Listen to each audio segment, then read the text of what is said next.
Saludos, familia! Welcome to Biblioteca Digital Pitts Conversations. In this series, we will explore the mission of the library of fostering academic, theological, digital, and cultural literacies in ministerial and theological education. We hope to provide you with a space to reflect on questions and ideas that will inspire your work as educators and learners. Our first episode is going to explore the topic of critical thinking. Critical thinking helps us to reflect on the information that we're gathering, not just from the books or the classroom, but also from the world in general. And today, we are very glad because this conversation will be led by Alejandra Guajardo Hodge and Dr. Eric Barreto. Alejandra Guajardo Hodge is Executive Assistant and Junior Project Manager at Leadership Development and Discipleship of the Church of God of Prophecy in Cleveland, Tennessee. Dr. Eric Barreto is one of our Latino scholars, Associate Professor of New Testament at Princeton Theological Seminary and a Baptist minister. Dr. Barreto is also the editor of the series Foundations for Learning, Writing Theologically, Thinking Theologically, and Reading Theologically. All his books are available at Biblioteca Digital Pitts. Join us as we talk about how critical thinking can help us to face the challenges of learning in the digital age. Hello, Dr. Barreto. It is so good to be here with you. I love the series Foundations for Learning. I wish I had that series when I was in college, but specifically one book that caught my attention was Thinking Theologically. And I want to start our interview with one of the quotes from that book. You say in the introduction of this book, and I quote, "And yet reading extends beyond deciphering marks on our page. We read the outdoors, finding there whether forecast or inspiration. We read social situations and discover joy or apprehension. We read our friends and family and discern without words their emotional state. In short, reading is a habit as much as it is practice, and a way of life as much as it is an academic skill." I love this quote because I think that many times we think about reading only as a literal definition of it, right? Looking at words on a page, trying to make sense of sentences. And that can make our conception of reading something very tedious and boring. Or we think of ourselves, well, I'm not a good reader.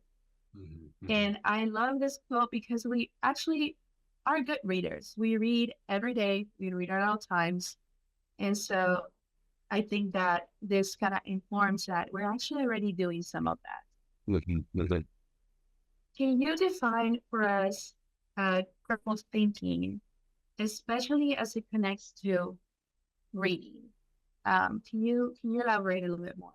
Yeah, I think one of the things we were trying to accomplish with that book series is to say it's something like reading, that there's a theological aim, there's a theological shape to that practice that we engage. And this goes back to fundamental theological confessions. So if we believe, as we do, that God creates all things, and as recounted in Genesis 1, God calls all things good, then that includes our capacity to think critically.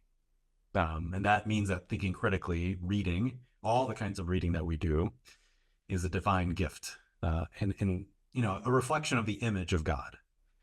So to me, critical thinking is the ability to read the ideas of others with openness on the one side and inquiry at the same time. That is, we remain open to the ideas others have because we know we've gotten so many things wrong and that we need other people to help correct us. And we want to take a critical approach, an inquisitive approach, because all ideas should be tested no matter where they come from. Even whether our traditions or the traditions of others, they all should be tested. They deserve to be tested. If God gave us these brilliant minds, then it is only faithful for us to use those minds to the best of our ability. And I think that's at the heart of this sense of critical thinking, is a way of participating in God's creativity in the world. Yeah. I love that. Participation is something so important, and I think we can engage in it through reading. What is the role of critical thinking in our journey of comprehending and grasping and analyzing what we read, right? I think about critical thinking as a dialogue, and this is a way in which we can actually understand what is being said. So what do you think is the role of critical thinking in this journey? Yeah, I think critical thinking is at the heart of our reading practice. And I love how you talk about this as a conversation, right? That we aren't approaching books as objects we study, but as conversation partners as we learn. I think partly too, if part of our goal in theological education and just in the lifelong learning that we do as followers of Jesus, if part of our aim is to try to understand the diverse world that God has created, then reading is one way to pay attention to what God is doing in the world. It's one way to see what God is doing in places that maybe aren't in my neighborhood, aren't in places that are familiar to me. And critical thinking is a way for us to understand that none of us individually holds all the knowledge of the world. None of us has that kind of gift. Even more, none of us can come to know God, to know who God is, unless someone else bears witness to who God is. That is, none of us comes to know God by ourselves. It's always this chain of testimony and of witness. And so one of the things I stress in my teaching is that we need one another's stories, not just as curiosities, but because they help us figure out how to be faithful. That the witness that other people bear helps us to discern and learn who God is. And this is true of people within our communities and also people outside of our communities. So in the end, I think critical thinking is a posture that expects that God is speaking in many and diverse ways, that God doesn't speak one language, but many, and that discernment will always be necessary for us as we learn about competing visions of theology. So even when these competing visions of theology are distinct and sometimes very different, it's in that conversation that we learn something about who God is too. Mm-hmm. I think that when you mentioned listening and discerning, what comes to mind for me is the role of community in learning and in growing, right? And going back to the idea of dialogue, I used to think that critical thinking was just my task, something that happens individually.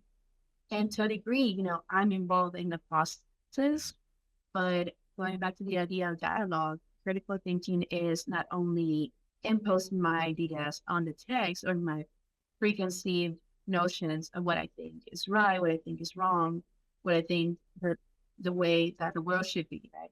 But actually listening to the author, listening to the person who wrote the book, listening to others in that role. So it happens as a back and forth, because I do think that my perspective matters, right, to what I read. Yes. My particularities of who I am matters to what I read, but also I'm open to the idea of others. So it is a dialogue. Yeah, love that. Yeah. What is, how can students develop and strengthen their critical thinking skills through their academic journey? I know that for me, this was a discipline that I developed. It was not something that I started with. So at the beginning, it was intimidating, right? Because I did not know how to do this, but through habit and practice, I was able to just improve at it, and then it became natural. So how can students develop and strengthen their critical thinking skills through their journey? Yeah, here we could have a whole much longer conversation about this. So let me just mention two of the ways that come to mind for me about how we help students engage in this difficult and necessary work. For me, the first thing is that I think students should come to understand their theological education in whatever form it takes, whether it's formal or informal, as part of their calling. Sometimes I worry that some students see their education as an obstacle on the way to the calling that God has placed upon their lives, and not as part of their calling. I think this gets it all wrong. For in education, God is preparing our hearts and minds for service. God is forming us for service. And so my encouragement to students is when your studies get difficult, when the reading is too much, when you feel yourself challenged, when you're not quite sure what you're believing anymore, my exhortation is to believe in your heart that the growth you are experiencing, though it is painful sometimes, is also a gift that God has given you. Second, I think learning from as many people and perspectives as you can is incredibly valuable. So knowing that that's a critical part of your education and foregrounding that, I think, is the second exhortation. So whether through books or conversations, through art or just everyday life, we can learn so much through the testimony of those who experience the world so differently than we have. We can learn so much from people who have come to know Christ in ways that we have not even begun to imagine, begun to fathom. I think these are at least places to start, two ways to prepare ourselves as students, and not just when we're in school, but in a lifetime of learning and exploration, how to pose ourselves to imagine that these things that we're experiencing are not an obstacle on the way to becoming who God wants us to be, but as part of how God makes us who God wants us to be. Cool. Yeah, I do. Something that I learned in my own journey is that approaching reading and critical thinking as a spiritual discipline. This is a place in which I grew. I think I grew my faith. I began to hear God's direction and discern things. And I was able to learn from it. So for me, reading and engaging text is a spiritual discipline with a spiritual value.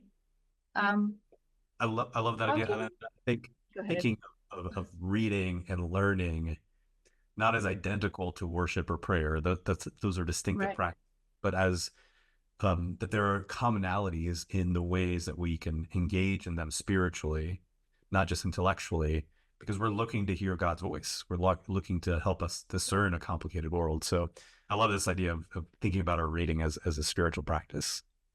Yeah, we could speak more about that. How can teachers help their students approach theological texts beyond their own traditions? I know that when you begin to read texts and you're studying theology academically, you're exposed to a lot of perspectives, different backgrounds, different traditions, and sometimes that can be intimidating, and we even go to these texts with hesitation because they might be so different to what we are used to. So how can teachers help their students approach this without fear and without so much hesitation? Yeah. So I think the first step is for teachers to actually expose their students to a diversity of theological texts, to move beyond what is most familiar to us and to our communities. So I think that's a prerequisite for what it means to be a faithful teacher, I think. Teachers, we are supposed to be lifelong learners. And part of our calling is to continue learning new possibilities that can shape our teaching and our students. So none of us stop learning when somebody hands us a diploma or a certificate or a piece of paper. And the thing secondly related to that is that I think we teachers should be thoughtful and careful and prayerful in how we invite students to learn from new and different perspectives. I think we sometimes as teachers forget that we've been on a journey and that we're on the other side of that journey, and we forget what it's like to be at the beginning of that journey. So as a reminder that critical thinking is not some easy task that we pick up, we should remember as teachers that the journey of education is long, it's lifelong. So I think that we as teachers can model in our teaching and how we treat the readings that we assign, how to be generous and critical readers at the same time. We can demonstrate how we can be fair about the ideas of others while at the same time asking difficult questions of those ideas. I love that you're highlighting that tension with generosity while we approach things critically. And I think that as teachers, we can model those things if we approach conversations and texts from a position of, I'm thinking about the word epistemic humility, but I'm thinking about the idea of being just humble in the way that we approach sources. And I like that you're saying, be mindful of where everybody's at, because after you've been here for a while, things just seem very normal to you. and you are able to do that naturally. But the students are in different places in their journey of learning how to engage critically. Yeah. And I think if any of us grow, if any of us learn new things, we grow and we learn I think usually not because someone has convinced us or persuaded us, but because someone has loved us. And I think that is something that we as teachers can engage as deep love for our students and for their minds and for their hearts and for their learning. I think the other piece I'll say is that I think as a student, I felt this tendency to want to be deeply critical of the stuff I was reading. It's almost like an instinct, like that's the job, is to be combative with the text I was reading. And that, I think there's nothing wrong with that. But I think to align alongside that, to have a deep dose of generosity and expectation that these texts have something to teach me. It's not just an opportunity for me to say all the ways that this text is wrong. And I mean, hearing you speak about it like that makes me think of hospitality as we read, the practice of hospitality as we read. And going off of that, we talked about teachers and maybe an academic sense, but I want to think about pastors and teachers at the local church level. What are some ways in which we can nurture critical thinking in church settings? Because many times we think, well, this is happening in the classroom, but we want to be able to disciple people into being discerning people, into being critical thinkers, into approaching the text and the world around them with this lens. And also, with this capacity for dialogue. So what can we do to nurture these things in our settings? Yeah, again, this could be a whole long conversation. So let me just focus on a couple of ideas. I think first is the theological confession that for pastors and leaders in the church, nurturing the kind of critical thinking that we've been talking about is a calling. Yeah, it's not just a thing to do, not just a church program, but a calling that God has placed upon us. Because this is a way to participate in God's creation of the world, God's love for the world. So in our preaching, for example, we can teach how to be generous when others tell their stories. We can be generous in how we read the Hebrew scriptures, how we read the New Testament. We can be generous in how we talk about other people's stories. So we can model for people that when other people bear witness to God's grace, we should listen carefully to those stories.